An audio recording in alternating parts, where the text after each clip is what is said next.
Tell me it's not a rivalry. What's up, everybody? I'm Jim Rodriguez, and welcome to the Friday edition of Dodgers Latest here on our YouTube channel. Whoa, busy week this week between the Dodgers and Padres, stirring up those little brother, big brother feels as the Dodgers and Padres cleared benches. Dodgers end up winning 3 out of 4, avoiding the sweep to the Padres.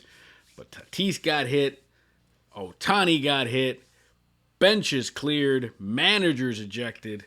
Just another Thursday at Dodger Stadium. Hey, remember to hit me up right there on Instagram and on X at JRodShow. Continue to follow us, like, and subscribe. We got viewer comments for you in this episode, so we'll get into that. But first, let's talk about last night. That's right, benches cleared between the Dodgers and the Padres. Dodgers end up losing the game, but you just knew this was going to boil over, right? You just knew it was boiling over. We already had a couple of days ago when they hit Tatis and they hit Ohtani. Last night in the ninth inning, Dodgers down 5-0. They hit Tatis, and then they responded immediately by hitting Ohtani. You could just tell it was on purpose because, you know, the pitcher didn't argue. He just walked off the mound, and then the benches, and then, you know, Schilt yelling at Roberts saying, "I'm going to beat your ass." I love it, man. I love it. This is exactly what a rivalry is entailing.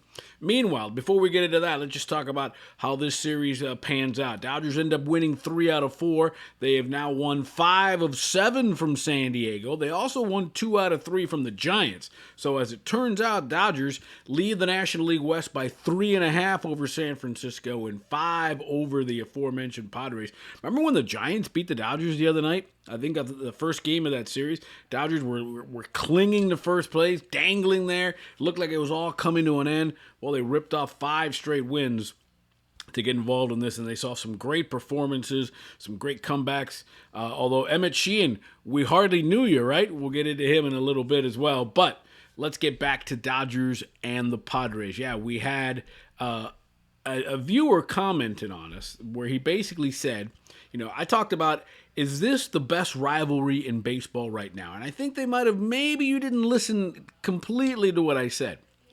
I said this Dodger-Padre rivalry is the best rivalry right now in baseball. Shoot, it may be the best rivalry in sports right now. And I think you saw a piece of that last night when it got heated. I mean, these games are in June. Now, you don't get this in the NBA. You maybe get a little bit of this in the NHL, but in June, for teams to be going after each other like this, these are division rivals. Remember, these teams have played each other in the postseason several times. Each side has won. Bad feelings, fans, you know, the fan base, you know, the Jumbotron in San Diego making fun of the Dodgers. Again, it all goes back to playing a rivalry, and I get it. The Dodgers have traditional rivalries, right, with the Giants. And obviously, the reason why the Giants came to the West Coast is because the Dodgers came to the West Coast. That was part of the deal. Can't have one West Coast team out here. So I get it. Dodgers and Giants will always be a historic rivalry. They will always be, you know, natural enemies. I get it. But the Dodgers and Giants haven't been good at the same time in over a generation. I mean, what, they've faced each other once in the playoffs, you know, that one spectacular season when both teams won over 100 games. It was a record, a major league record for most wins combined by playoff teams. It was a 5-game series. It was amazing. But then the Giants fell off the table. Dodgers and Giants have not been competitive at the same time, and that's what makes for a rivalry, not just because you've always been a rival. And I get it, the Dodgers and Yankees, I think that will always be a rivalry because it's the most common World Series matchup, and of course we got into it again last year. There was bad blood because the Yankees didn't like the way the Dodgers celebrated, whatever. To the victor go the spoils. So I get it. And I'm not saying that those rivalries are dead or those rivalries are gone. Dodgers-Giants will always be something special. Dodgers-Yankees will always be something special. But Dodgers-Padres is the best rivalry for sure in baseball, maybe the best rivalry in all of sports right now. So, you know, would love to hear your comments. People disagreeing me on the comments, but I'd love to hear from you. How can you deny it, especially after what you saw last night between Roberts and Schilt? I'm going to beat your ass. going after each other's guys, benches cleared. This is championship. This is high quality, high leverage kind of baseball, and I love it. The only thing I don't love is that these teams only have 6 more games against each other. That's the bad thing about this balanced schedule, right? Dodgers and Padres only play each other 6 more times, and we got to wait all the way till August, and then they don't see each other again in September. That sucks. But we get to at least get those back-to-back weekends, August 15th in LA, August 22nd in San Diego. Dodgers and Padres going back at it. Love it, love it, love it. Can't get enough of it. Speaking of can't get enough of it, rumors. How about a Hall of Fame pitcher, ex-Dodger, endorsing Sandy Alcantara? Yeah, Pedro Martinez has said if there's anybody that can get Sandy right, it's Mark Prior and the Dodgers coaches. Yeah, remember, he has been the subject of trade rumors because right now, Alcantara, look, it's a typical Marlins contract, right? It's backloaded. He's on year 4 of a 5-year, $56 million contract as Alcantara. He had Tommy John surgery, lost most of the season, has struggled for most of this year. He's 3-8 with an ERA of almost 7, and the Dodgers lit him up in the 2 starts that they faced him, 12 earned runs in under 8 innings of work. But he has pitched well his last 3 games. He's got an ERA of just over 2 at 2.12. Question is, are the Marlins going to trade him? He's got a pretty healthy and a pretty reliable and team-friendly contract. He's under contract this year and next year. $17 million each year. So of that $56 million contract that he signed with the Marlins, a 5-year, $56 million, the last 2 years of the contract, $34 million of the $56 million is paid. So now we're getting into the money part of the contract, and that's usually when the Marlins start getting rid of people. Question is, Marlins' concern, from what I'm hearing, is they're not going to be able to get the kind of haul they want for Sandy Alcantara. An ace, a truckload of minor leaguers, maybe some ready to play right now big leaguers. But when you're 3-8 with an ERA of almost 7 coming off Tommy John surgery, can you afford to wait? Will the Dodgers take a risk?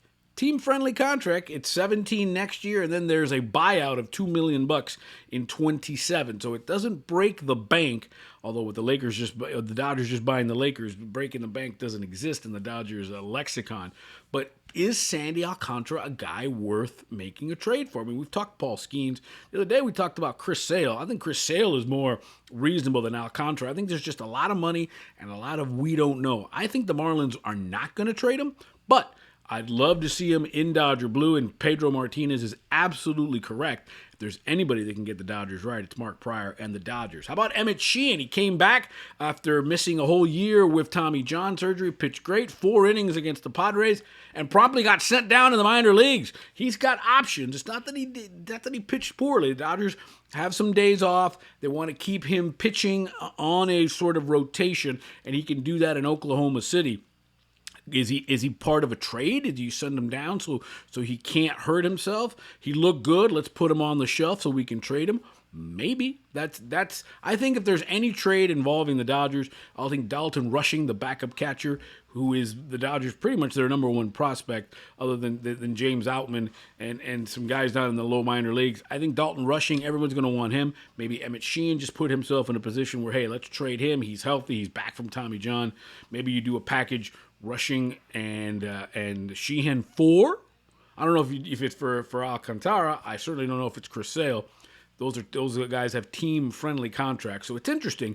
But I love the fact that the Dodgers are in the mix, as they probably would be, for Sandy Alcantara, and get that, of course, endorsement from Pedro Martinez. All right, speaking of which, speaking of Pedro Martinez, speaking of endorsements, Dave Martinez is going to need some endorsements. He's the manager of the Washington Nationals, and they come to Dodger Stadium to close this season-long 10-game homestand for the Dodgers. Nats in for 3, and the Dodgers are whipping out the big boy starters. It's Clayton Kershaw tonight, 12 strikeouts away from 3,000. Dustin Mays on Saturday, and Shohei Ohtani will be the opener on Sunday against the Nats, who have been reeling. They've just snapped an 11-game losing streak.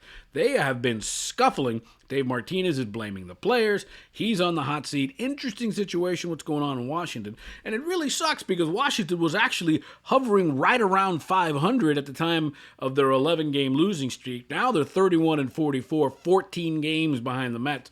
You almost wonder if the horses are out of the barn there. James Wood, he has been a revelation for the Nats at first base. He's a big power hitter. He got the Dodgers a couple times in Washington, so it'll be good to see him again and see how he is progressing in this beginning of his career as the Nats come to LA for 3. Dodgers will then take Monday off and then head out to the Midwest. 3 in Colorado against the Rockies and 3 against the Kansas City Royals. The Dodgers hitting the road before coming back home for a homestand against the White Sox and the Astros, speaking of rivalries. Dodgers-Padres is a rivalry. I don't care what anybody says. I want to hear what you got to say. Hit us up here on the website, here on Dodgers Latest on our YouTube. We're growing thanks because of you, and you are making this every day. That subscriber count is ticking up, and you could always hit me up on X and on Instagram right there at J-Rod Show. Have a great weekend. Dodgers trying to get fat on the Nationals before hitting the road. I'm Jim Rodriguez, and remember, it's always a good time, and it's always time for Dodger baseball.